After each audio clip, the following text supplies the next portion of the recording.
Familia, we have one of the biggest coach in boxing, Derrick.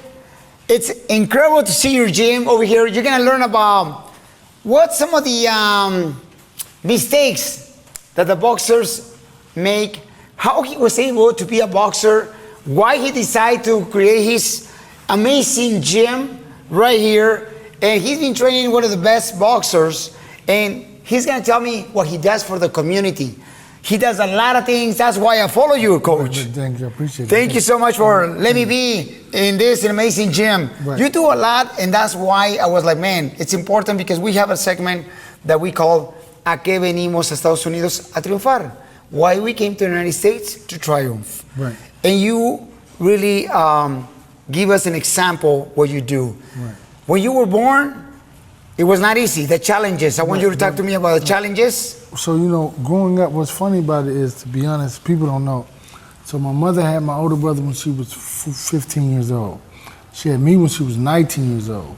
She had my younger brother when she was 21, so you gotta imagine having 3 kids at 21. She was married. She married to my stepfather when my younger brother was born. But growing up in the inner city, you know, there's always challenges, but not as much as there are today. Because I think we had so much about community and everybody helped each other. I think now we've adapted to this ideal of you do it for yourself or you want to be the only one doing it and being successful. So I think that we have to channel it back in and bring it to more community, then we all can make it, opposed to one guy making it, this guy making it. I think it's more about community and everybody helping each other. What was the struggle that you saw, and at what age? Because everybody was through struggles in life. Right. And how you became, you know, with victory after those struggles. Well, you know, what's funny, I think the first victory I had and the first struggle that I acknowledge is going to the Boys and Girls Club. And going up to the Boys and Girls Club, my older brother went there. I started going there, and, you know, that was a victory, going there, because that changed my whole life. I believe the trajectory of where my life was going. I was 5 years old when I started boxing there, and I grew up there and I boxed there, but at the same time I realized I really was poorer than the other kids, because we would not get new clothes, and, you know, our shoes may be too small, but you still didn't take away from who you were, but it gave you more motivation and to change your circumstances, you know. So it was like just being in that position, and that's really what got me to where I am today. Being at that Boys and Girls Club, that's why I give back there. That's why I give back everywhere, is because I know all of the people who helped me get to where I am. And it was those challenges that gave me the fortitude to help me push past and push forward to be able to help more kids and kind of even help fighters like boxers. When they train in my gym, I don't charge them. I have fighters that I train and I don't charge them until they make a certain amount of money. And this is the thing about it, what if they never make a certain amount of money? I never charge them at all. Because it's like, I understand what it was to be like that as a fighter trying to come up and how much you needed those money when you fighting those fights, those early fights in your career. And I think that most fighters need that, but people won't help them. Like, no, when I train with them, they only have to make a certain amount before I start charging them. Like anything, they never pay any membership, no nothing, to come to the gym, never. Man, he's gonna train me. So get ready, guys, because you're gonna see the Piolin boxing side, not just my face. That is so bad. Everybody thinks that I just finished boxing with his face, but Coach, I mean, you have one of the boxers that everybody knows. It's Ryan García. Right. Ryan García, when he came here, I think Ryan García changed his mind and his style. And with a lot of discipline. Right. What are the rules that you have for the boxers when they come here and they want to be the coach? Well, I want them to, first of all, they have to be disciplined. I think that, and regardless of he has this internet thing going on, I talked to him about that. I said, but when we're in here, we're focused in here. And that's what he always gave me, was that. He never shot any of the videos in here, because it was like, this is where we work, this is where we really want to be better. So we're going to take advantage of being here, and he gave me that. And we saw that on the ring. Right. You know, we saw that, you know, Ryan García is an amazing kid, man, and his family, they're amazing. They really love God, and Right. he's an example for so many people. You know, the whole family. Right, definitely, without a his doubt. brother, Right, his right, mom, right. his dad. You know, The sister, yeah, definitely, yeah. the sister. You know, they have an amazing foundation Right. in God's word.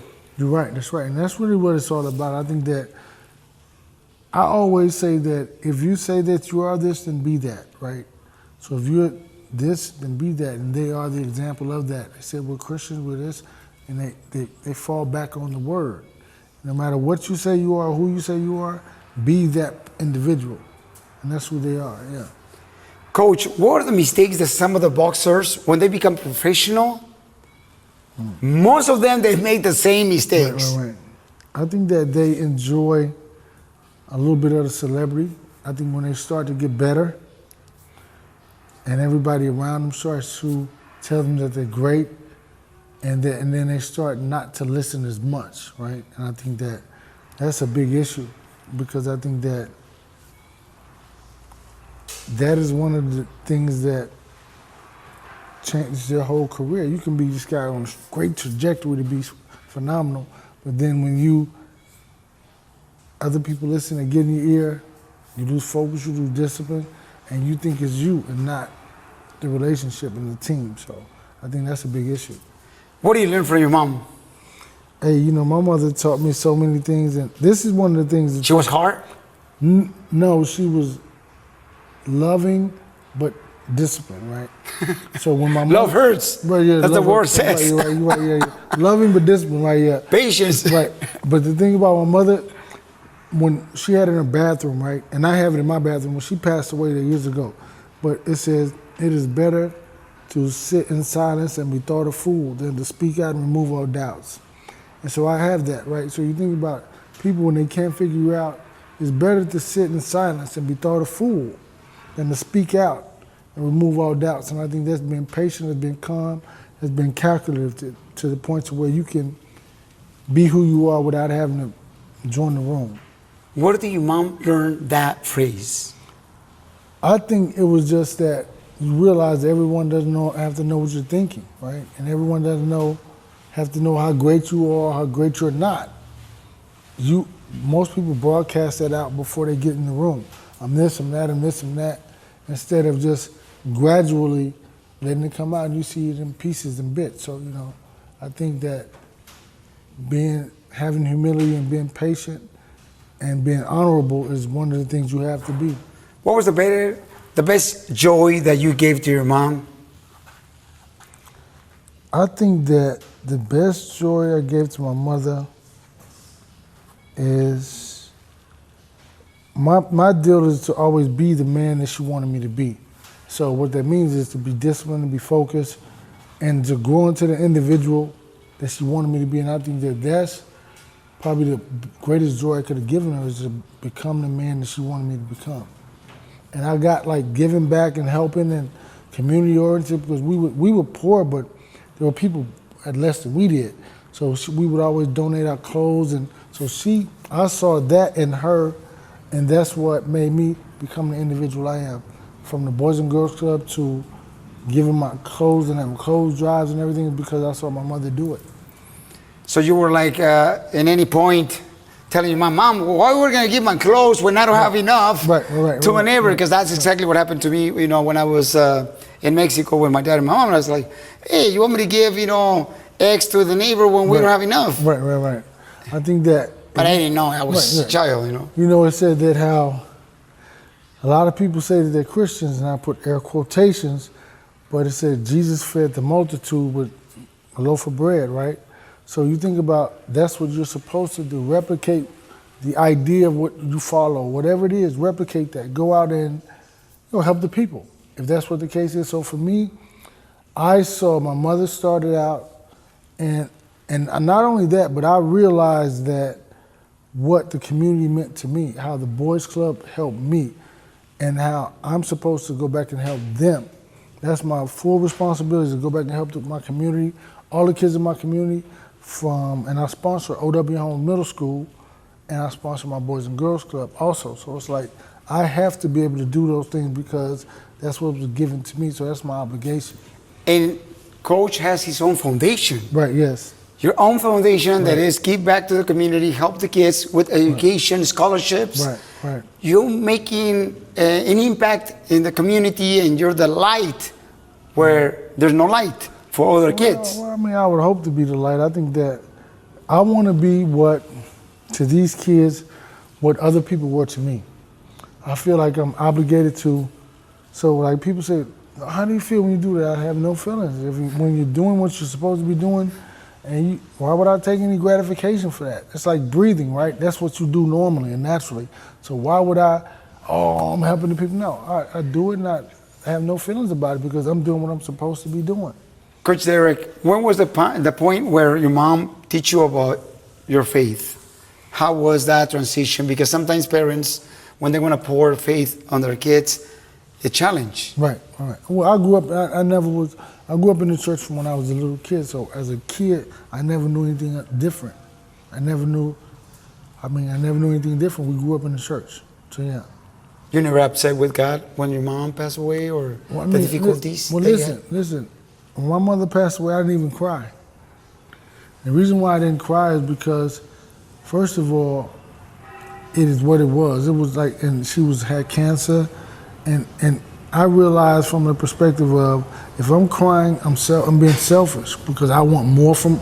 No, I want her to stop this pain. If she's in pain, she's having issues and agony. That's what I would rather her to stop for her. And she said, when she found out, it's like, well, I'm gonna die. She asked me, she said, are you okay with that? I said, it's not about me being okay with this. Are you okay with it? Because this is your burden to bear. I'm gonna have my own in the future. So she was like, okay, and then when she was okay with it, then I was okay with it. But I think that we have to just really realize I wasn't upset because it's what it was. I mean, things happen, life happens, and I am her now. That's why everything she wanted, I lived through her dreams and aspirations lived through me. And no different from my kids will be the difference. So it's like, I'm her now. So everything I do is in her name and it's for her also. How was your relationship with your dad? It was good also. What's funny about this, I had a stepfather and I had my paternal father. So I had relationships with both of them, which was great. I mean, amazing. I mean, I think that, and what's funny, my stepfather was the one who really got us into boxing. And he's the one who would drive the bus and the van to make sure we got back and forth to the gym and go to the fights. And my stepfather and my father, great relationship. But it's amazing because to hear your story, Coach Derrick, because a lot of people go through those situations. Right. And they think that it's easy to just step away, don't listen to your dad and your mom, or sometimes even mentors like you. Right. But it's, what would you say to those kids and to those people that they don't have a dad that's a good example? Right. What would you say to those people? I think that you have to find somebody within the community who's there to help, because I think that we look for bells and whistles, some big, it's a guy right in front of you who's with you every day, step by step. It could be a coach, it could be a teacher, it could be the principal, it could be anybody. Just look, or an older brother, just think to yourself and say, what you're thinking it may be is not that. Look at the people right in front of you. Like I always tell the kids, I said, don't look at me as a star or this or that, right? Look at your parents. Look at what they have to go through to pay bills, to make due rent due. Those are the real stars and celebrities, the teachers in the school. Those are the people in your life who pour it into you. It's not about the people on television. It's about the people right there who are willing to go through the fight with you and help you. And that's an amazing advice to all the people. And right now there's a fight coming up, Virgil Ortiz. Right. Who's gonna win? I think Virgil Ortiz is gonna win. I'm a Dallas kid, so I'm going with the Dallas kid. But I think at the same time, it's a very tough fight because the fighter that he's fighting has been through a lot of tough fights, right? Erickson Lubin, and at the same time, he's been very resilient. So I think this will be a fight that will launch Virgil up to another level after he wins the fight, because he will be challenged by a fighter who will have to bring out extra tools and extra things to be able to beat this guy. So I think it's going to be a really good fight. Pitbull is fighting in San Antonio. Right. Next month. Okay. What do you think? I like Pitbull. I like his temperament. I like the fighter that he really is. I like that. I like how hungry he is. But at the same time, I think that as good as he is and as tough as he is, he inspires the fighters who he fights to be better. Right? So I think that That's a good point. that's a good and a bad thing, right, for his point. opponent, because they know if I make a mistake here, make a mistake there, I'm gonna get knocked out. So he is the fighter who makes his opponents better. But what that means is he has to come and work extra hard and have more fortitude and more patience to get to him, because and he has to be able to be a split-second reaction time. But those mistakes may come like that. They're not gonna be huge because they know he'll be able to capitalize off of it. But I think that once those small mistakes, he has to be able to capitalize off of them. But he's a great fighter. That's exactly what I think, it happened when Pitbull fought against the other guy. It's Was it Gervonta Davis? Gervonta Davis. Right. And then, and it's true what you're saying, Coach, that Gervonta Davis, he learns from him some of the things and they're going to improve. So that's what's going on with people, that I noticed that he needs to make sure that he step it up and train more, because you can't just keep training the same level. You have to do more than anybody else, correct? You have to do more. Really, this is the thing about training, is all about building your craft and being solid within it, but at the same time, it's about reassuring yourself that you've done enough work to be successful. And so boxing and training is about earning your success, right? That's why I say it's a metaphor for life. Like, a lot of times, you won't be able to get anything in life unless you put something in, right? You have to keep putting back in and keep putting back in and keep putting it back in. And that's what boxing training does, is when you come to the fight, I want them to be assured that they know they can do whatever they need to do. So now there's a lot of emotions with Logan Paul, Right. Fighting. Yeah. As a boxer, you're a professional boxer, Right. coach, about, what's his name? Jake Paul. Jake Paul. Yeah. What do you think about Jake Paul fighting? There's different emotions. He's stepping up and he's doing great things. Right. I think that, I'm gonna tell you like this. I think that Jake Paul is doing a great thing, because he's really, if you realize, women's boxing was going on forever, but nobody really ever paid attention to it. Mm-hmm. He's the man who's pouring into that sport. Even now, they're starting this other leagues and other stuff, but they won't deal with female boxers. But Jake Paul says, okay, listen, we're gonna build, we're gonna develop, we're gonna promote these female boxers. And now he just signed a lot of young guys from the Olympics, because I think people see that he's really serious. And it's like this, if you already have it, you don't have to take it, right?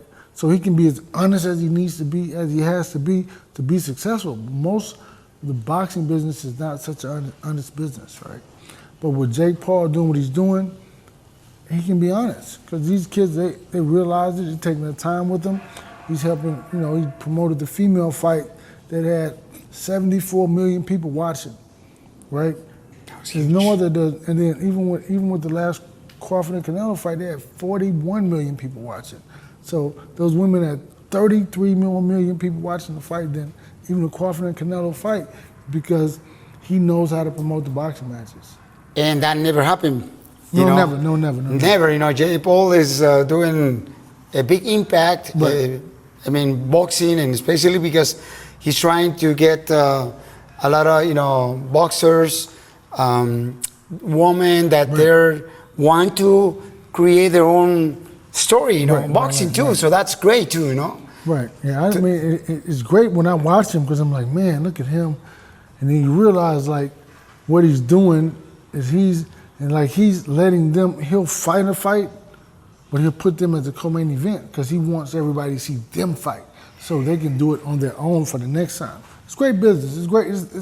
It's how, if you were to run a business, he's introducing, say he's fighting Tank Davis, and say he has 100 million people watching the fight, but now Alicia Baumgardner has, because she's fighting the co-main event, now she has 100 million more followers, people watching her, 100 million more fans, so he knows how to launch and promote those fights. With your knowledge, what advice you will give to Jake Paul? Advice, I would give him, just tell him to keep doing what he's doing, and I think that just keep gradually learning more about boxing, and help build his boxing skill set, right? Keep building the boxing skill set, boxing technique, and never get to a point to where you know it all, because that's when you need to check out. So keep growing and keep learning all the way through. You're going to be there. You know, you have a fighter. Right. Alicia Baumgartner, yes, she's fighting the co-main event, yeah. Alicia, and what do you expect? I expect an amazing fight, because I believe that her opponent is an amazing opponent, but I think at the same time, Alicia has toned in and she's so focused and she's getting better and better by the day. So it's like for me, I just have to stay engaged and keep pushing her to be better and better, and repetition is the thing that you have to put in them. The more and more you practice it, the more and more it comes out naturally. So that's what we're working on. Well, David Benavides is going to fight too. Right. Have you talked to him? I've not recently, but I've talked to him a while ago. He's a pretty nice guy. I met his mother and his stepfather, and I like what he does and what he's doing. I just think that he's great. He's great. So you think he's going to win? He better win. You know, I can. This is what I'll say. I never put a think on it, because with the skill set and technique, yes, he should win, but it's just all about the follow through. So I'll say that he should win, and I'm pulling for him. But it's all about the follow through. It's all about him being able to execute and be successful in what he's doing. So if he can do that, he'll be able to be successful and win. So Coach Eric, now Canelo, he went through the tough times, you know, with Crawford. I mean, it was an amazing boxing event, great fight. I mean, why do you think when Canelo is being so successful in boxing, why would you think is that when you lose a fight, everybody forgets about all the victories and all the challenges that he passed? I'm not gonna say people. You think about it like this. He has been great for 60 fights, 70. How many ever fights he has? He loses 3 fights or 4 fights in history, and you say he's horrible. I think that's really. But they'll take it, a football team that loses 4, 5, 6, 7. But if a fighter loses 1 fight, they forget about his whole legacy, his whole career. I just think that I have no idea how people grade boxing and other sports. Because the basketball, they play 80 games, football plays 17, 18 games, and they lose 4 or 5 games a year. But we still, look, Dallas Cowboys. I love the Dallas Cowboys, right? But so it's like, I won't get into it because I like the team. I know Jerry and the guys, so it's like, but it's like, but we still love them. I think you have to keep loving boxers the same way. Canelo still was a great fighter. He had a great career. He had just met a guy who was not afraid of him, and a guy who was faster and more athletic than him. And that's what the factors in the fight were. So what do you recommend as a coach for Canelo and his team? Eddie Reynoso is his coach. What do you recommend? What would be the next fight, the next step? What do they need to do to come back and be who he is? He's an amazing guy. He's an amazing boxer. He does a lot for the community too. Right. I think that he has to just focus on being himself, man. Don't deter away from who you are to suit the people who they don't really know who you are. Just focus on being a better version of yourself. Like I told young kids all the time, it's not about changing to become what people want you to be, but putting it back into yourself and being a better version of yourself. So he needs to do the same thing, just be a better version of himself, get back to the drawing board, and he has to learn how to move those feet a whole lot more. Move his feet. So he needs to move his feet more. I mean, yeah, because you can cut the distance off, get a little closer. That's what Crawford did, correct? He cut. More athletic. He was more. Canelo couldn't cut the ring off, or he didn't cut the ring off. Is what I'll say, because he could do it if he worked on it. But I mean, and really Crawford fought the perfect fight. He controlled the distance and the range, and anytime Canelo tried to get closer, he just took a step back, took a step over to the side. So he basically controlled the whole tempo of the fight with his foot movement. Pacquiao is coming back. Right, yes he is, yeah, he is, yeah. Have you talked to him? I haven't, but I'm looking forward to seeing him because, I mean, his last fight, he fought a great fight, and I think that you can never count him out because You know, unless he's fighting Crawford. Other than that, you know, you never know. So you think it's gonna be a rematch, Crawford and Canelo? Well, no, I don't know. I mean, that I don't know. I would think that Canelo, it could be a rematch, but if it is, he can't go in there doing the same old thing he was doing before. He has to, from the first day in the gym, he has to start moving his feet, trying to cut the ring off, cut the distance off, you know.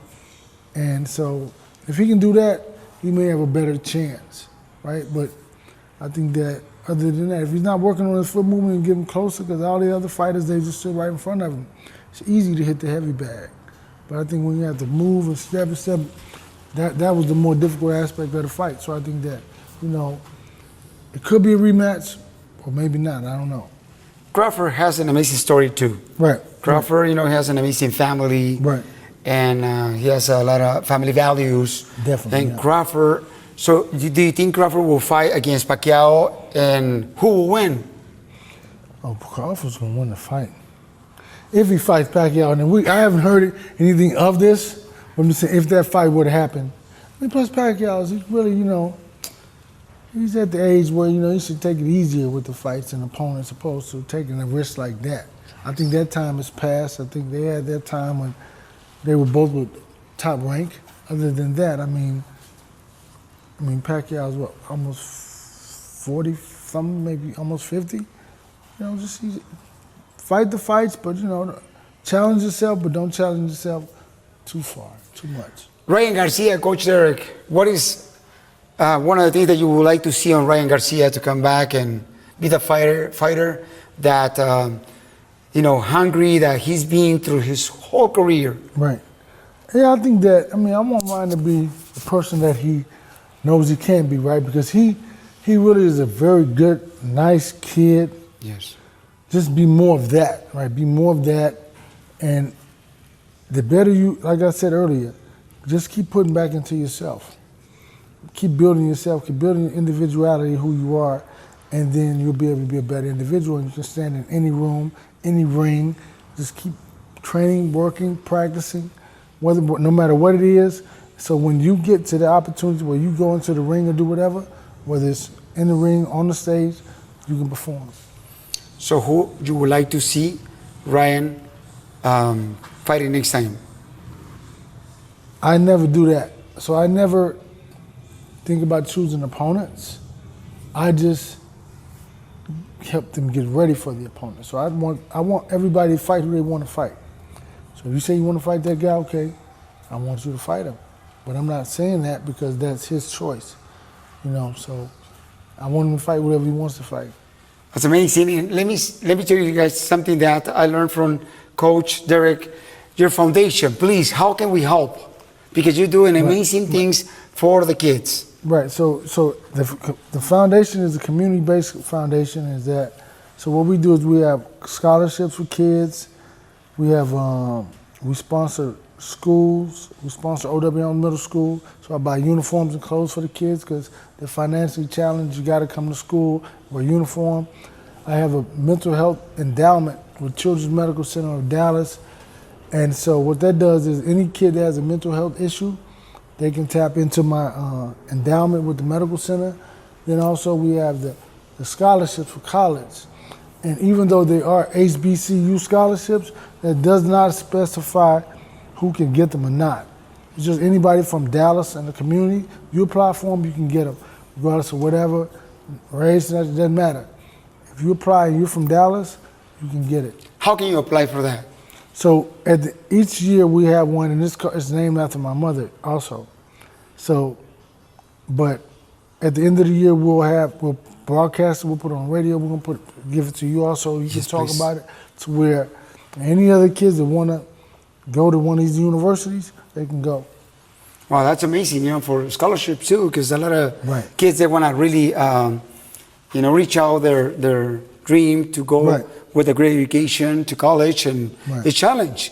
So you're gonna let me know, please, when it's gonna be. Definitely. Please, Coach, because I want to make sure that everybody, you know, understands how big is the impact that you are doing, man. Well, I appreciate it. Thank you very much. We have a foundation event coming up, what, in like 2 weeks. Yes. Which I told you about yesterday. Yes. And so that's a big deal, and it's just about raising funds, just to kind of keep us going, keep it going. Even though I fully fund it, basically, but you know, everything helps.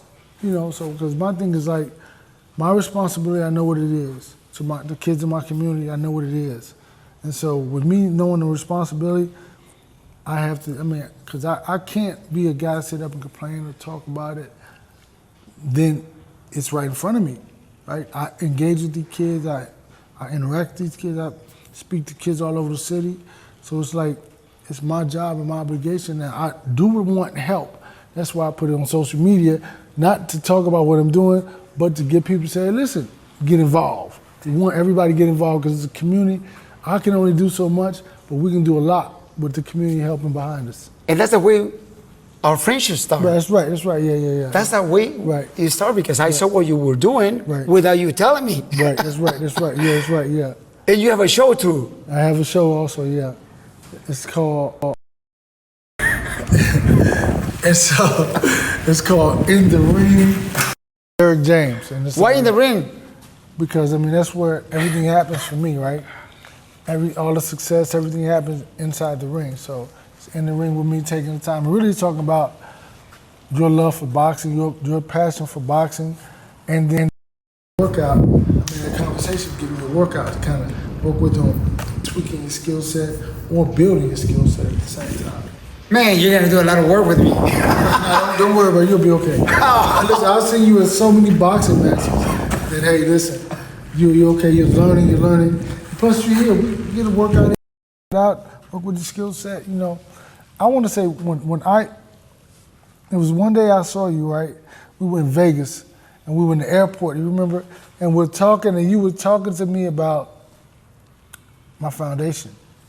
And then they came up to me, and they started talking to me about my foundation. So it's like, you know, and really, I love to be known more for just boxing, but really about my foundation. Because if that means I'm doing more, and I'm doing a lot, and people are seeing, people help from all over. And that's what it's really all about, the kids and the community. 'Cause I grew up like right over the bridge over here. I was born over here in South Dallas and grew up in Oak Cliff. So for me, it's like, that's the best part about it. Because the more success I attain in boxing, the more people I can help. And that's exactly what you're doing, Coach. It's amazing. Thank you so much for your time, your family too. And what is the biggest advice that you can give us to be successful in life? I would think that you would lean on the people in your family. Surround yourself with people who are going in the direction that you want to go yourself. I think at the same time, it's all about love. And if there is a failure or a shortcoming, that's just one situation that does not predict your life. Don't let it predict your life. One situation is a failure or a loss, doesn't make you a loser. That's what people have to generally understand. Just because you don't attain a goal, see what you did to make it to where you didn't attain that goal, and work harder, focus, and go get what you want in life. When was the last time you cried? You know what? I think I cry for people, not for myself, and not for my situation. So if I see something sad or somebody going through something, I cry for them. But I can't cry for myself or anything around me, because it's like, I'm so thankful and happy and fortunate that what is it for me to cry about for myself? Like, regardless of death of my mother, death of my father, shortcomings in life, it's not, you know, nothing's worth, you save your tears for people or the right situation. So I give my tears to people opposed to for myself. And I think it may be selfish at times to cry for myself when so many people, worse hardships, worse, you know, so yeah. Coach, what do you say to a fighter when they lose a fight? Well, I just tell them to, first of all, as I said earlier, you lost a fight, but it doesn't make you a loser. Sit back and think about what it is you want to do and how you want to move forward. A lot of times the loss motivates and inspires somebody to, I want to get back in there. Okay, that's good. But I think sometimes it brings them to where they're like, oh, do I really want to do this again?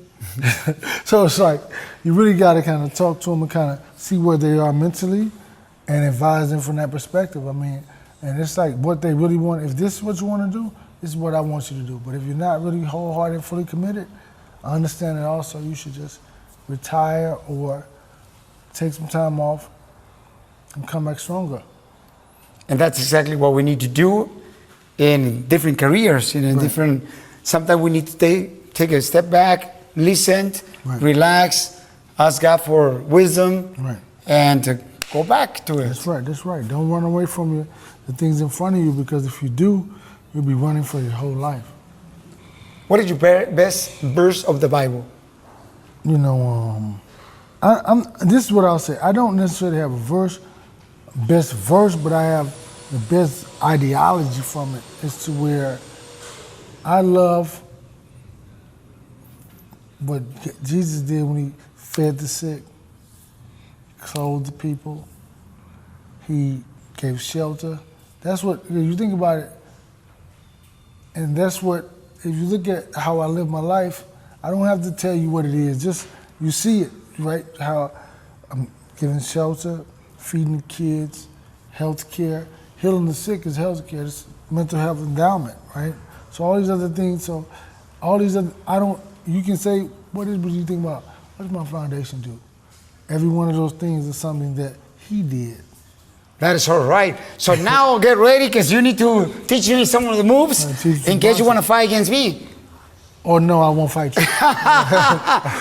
Coach, come on, coach. No. I want to see what you can do. No, I want to see what you can do. You're the fighter, not me today. You're the fighter. Well, yeah, but thank you so much, coach. So let me know what do we need to do. Oh, you want to work out? Let's go. Yes, let's go. Let me know. Right. Show us. So people, the first step that people needs to do to train with you, what do they need to do? Well, we're going to wrap your hands, so that's key. That's key. Let's see. Imagine, guys. Come on, coach. Get ready, because you're going to see a lion. Uh-oh. It's amazing, coach, to see how, it's exactly, you really,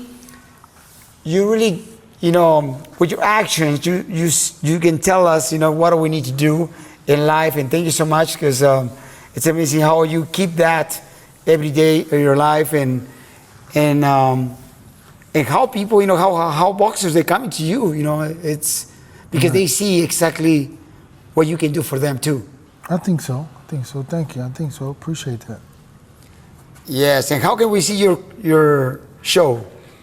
It's not out yet, but it'll be out on I think YouTube is the avenue we're going on. So yeah, it'll be out probably in the next couple weeks or maybe a month or so. I'm kind of getting everything together, shooting shows. I'm gonna get you on the show one day. Oh, thank you so much. But let me know when, because I can share the link. Right. Okay. And people can see it, because I'm sure they're gonna be a great lessons for life to become better. Right. Persons. And really, that's what we need. It's all about like because see, like when I met you the first time, and you didn't know who I was, but but the first time I saw you was at the Cowboy Stadium. You were at a fight, and like the show is based upon like what is it about boxing that intrigues you? What is it about boxing that makes you love the sport? Because I see you at so many fights, you love the sport. You may have a job, but no, you love the sport of boxing. I do. So that's what we'll talk about when we get on that show. Is like, what is it that motivates you, encourages you? What is it about boxing that you see in fighters, that you see in yourself, right? Or that you see in the society, like, because you have to be, everybody really as a fighter, right? They just don't, they don't know it. But you look at yourself as a fighter because you have to fight every day to be who you want to be. That's part of life. That's right. That's a part of life, 1,000%. You have to fight every day for the things that you want. That's right. In life. That's right.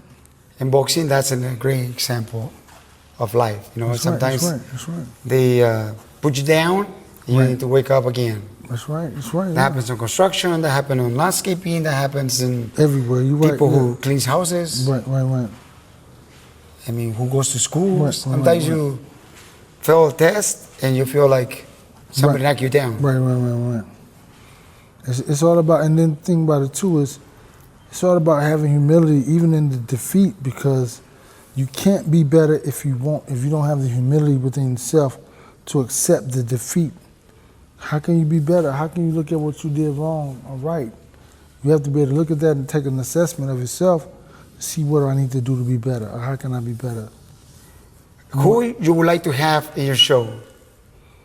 You know what? I would like to do Kevin Hart, because I see him in boxing matches. He's great. He's great, man. He's amazing. I would like to do like...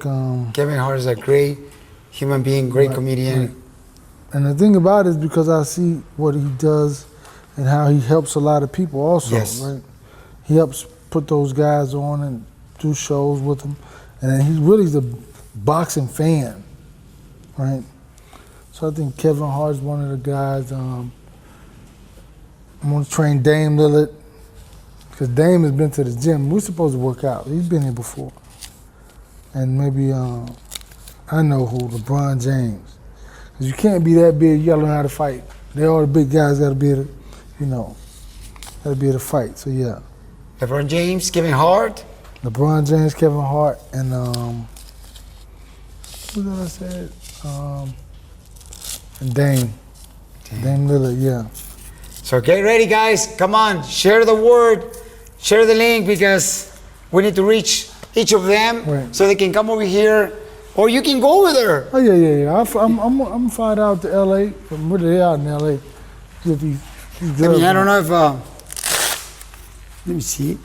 Yes, because like say, they're amazing. I mean, Kevin Hart, man, he has a great heart. Well, he went through a lot too. Right. Yeah. No. And I think when you go through a lot in life, you really know what is your mission most of the time. Right. In life. Right. You're right. So we'll come in the ring. Let me get my mitts right quick. Oh man, guys, come on! I'm ready, guys. I think I'm gonna leave. Ready? I'm gonna go boxing. Fernando. Get ready, guys. So what, you left-handed or right-handed? Right. Okay, so let me see. You know what? It's weird because I write with my left hand. Right. And I throw the ball with the right. Really? And when I play golf or baseball or soccer with the right, but only left-hander for writing. That's, I don't know, I'm weird. That's crazy, because to write left-handed is really difficult, right? Yeah, it is. And to be able to do that, ambidextrous, okay. So what we'll do, I'll teach you right-handed. So you're standing just like this. Feet shoulder width on the balls of that back foot, let me see. So more this way? Yeah, like, just like that, yeah. So when you punch with the left, let me see, put the hands up. More here, just like that. Yep, to stop me from throwing the right hand here. If I throw a jab, you're gonna block that. Yep, just like that, yep. So here you're gonna step, you're gonna punch, you're gonna say one.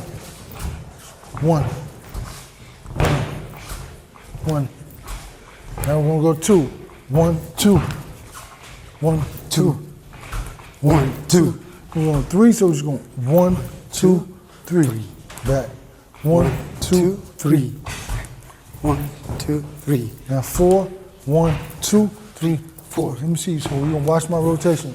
So watch me, I'm gonna rotate and go 1, 2, 3, 4. See how my body's 1, 2, 3, 4. See how the power's rotating. 1, 2, 3, 4. Yeah. 1, 2, 3, 4. Okay, and get the mitts. So who was the boxer that you admired when you were boxing? My favorite fighter is Juan Manuel Marquez. Juan Marquez. And Riddick Bowe. Wow. Those are my two fighters that I would watch. Marquez and Riddick Bowe, yeah. Yeah. Ready? So we're gonna punch. So 1, 2, 1, 4. 1, 3. 1, 4, 6, last one. Time. All right. Get ready, coach. You need some help, coach. That's right, gonna be my new fighter, man. Get my ready. New fighter, Piolin. That's right. Let's go. 1, 4, hands up. 4, 2, 1, 6, 2, 1, 8. One more, last one, 10, 10. 1, 2, 3, 4, 5, 6. Time, all right, way to go, that's it. Here we go. Great job, man. Thank you so much, Way to go. coach. And we close always like with a question: why we came to the United States? And you answer a triunfar. Okay, let's keep working for our dreams, guys. Never give up. Porque aquí venimos, Estados Unidos, I do the front. a triunfar.